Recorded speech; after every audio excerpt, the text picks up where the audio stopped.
जिस तरह अभी ये समझ में नहीं आ रहा कि अनिल मसीह ने किसके इशारे पर मेयर के इन चुनावों में धांधली की, उसी तरह से किसी को यह भी समझ में नहीं आ रहा है कि पश्चिम बंगाल में शाहजहां शेख आखिर कहां छुपा हुआ है और पूरे पश्चिम बंगाल की पुलिस उसे अब तक ढूंढ क्यों नहीं पा रही है। कलकत्ता हाई कोर्ट ने आज पश्चिम बंगाल की पुलिस से यह पूछा है कि ऐसा कैसे हो सकता है कि जिस शाहजहां शेख पर बलात्कार और जमीन हड़पने के गंभीर आरोप हैं, वो पिछले 46 दिनों से पुलिस की पहुंच से बाहर है और उसका कोई अता पता नहीं है। और अदालत ने यह बात भी कही कि अगर शाहजहां शेख पर लगे हजारों आरोप झूठे हैं, जैसा कि उनकी पार्टी कह रही है, लेकिन अगर उनमें से एक भी आरोप सही निकला तो क्या इस व्यक्ति की गिरफ्तारी नहीं होनी चाहिए। शाहजहां शेख ममता बनर्जी की पार्टी टीएमसी का वही नेता है जिसके खिलाफ 5 जनवरी को ईडी ने उत्तर 24 परगना में रेड की थी, लेकिन तब शाहजहां शेख के गुंडों ने ईडी की टीम पर ही हमला कर दिया था और ईडी के कई अफसरों को घायल कर दिया था।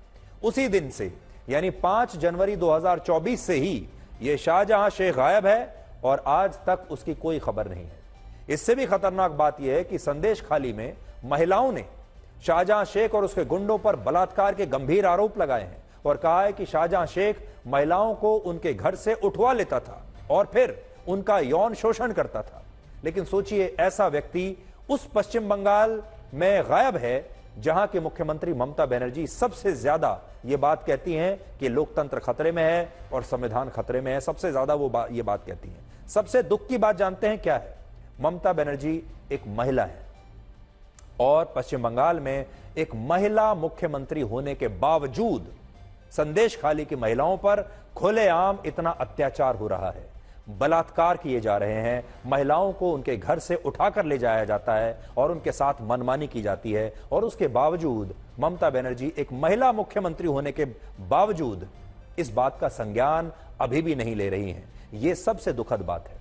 सोचिए, हमारे देश के पास ऐसी ऐसी टेक्नोलॉजी है, सर्विलांस के सिस्टम हैं, बड़े बड़े देशों से हमने इंपोर्ट करके लिए हैं कि हम दुनिया में कौन क्या कर रहा है सब कुछ पता कर लेते हैं। कौन सा आतंकवादी कहां छुपा है, कौन सा अपराधी कहां छुपा है, कौन सा उद्योगपति पैसा लेकर कहां भाग गया है, सब कुछ तो हम पता कर सकते हैं।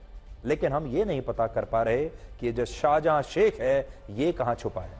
हमारे देश में बड़ी बड़ी सुरक्षा एजेंसियां हैं, हमारे देश में पुलिस है, लेकिन ये सब मिलकर, सारी एजेंसियां, पुलिस और ये लेटेस्ट टेक्नोलॉजी, सर्विलांस के ये बड़े बड़े गैजेट्स जो सारे फोन रिकॉर्ड कर लेते हैं, ये सब मिलकर पता नहीं लगा पा रहे कि शाहजहां शेख आखिर कहां छिपा हुआ है। ये सुंदरबन का खाड़ी इलाका है, डिफिकल्ट टेरेन जिसे कहा जाता है, और उसमें मुख्य किरदार सरगना है शेख शाहजहां। सवाल कई सारे हैं, कहा है आखिरकार ये शेख शाहजहां, इस इलाके के बेताज बादशाह जो लेफ्ट के जमाने से लेकर तृणमूल के जमाने पर यहाँ पर दबंगाई करते आए हैं और यहाँ पर हुंडागर्दी किए हैं और तमाम तरह के जो आरोप है इसी किरदार के खिलाफ है।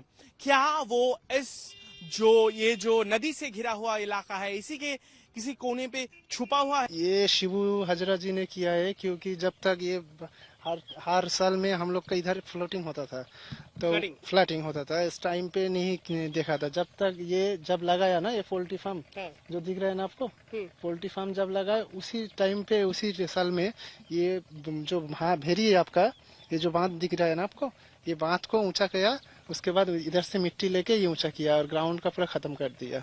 तो हम लोगों का अभी बच्चा लोगों का खेलने का जाएगा नहीं है। मैं এই মুহূর্তে বলতে পারবো না, আমাদের যেটুকু এসছে যা বলার আমাদের ভিডিও সাহেব বলবেন। तो आज दो बहुत बड़े सवाल हमारे देश के सामने हैं। एक तो है शाहजहां शेख के बारे में, और इससे यह पता चलता है कि अगर कोई सरकार, कोई नेता अगर किसी अपराधी को बचाने में आ जाए तो फिर उसका कोई बाल भी बांका नहीं कर सकता।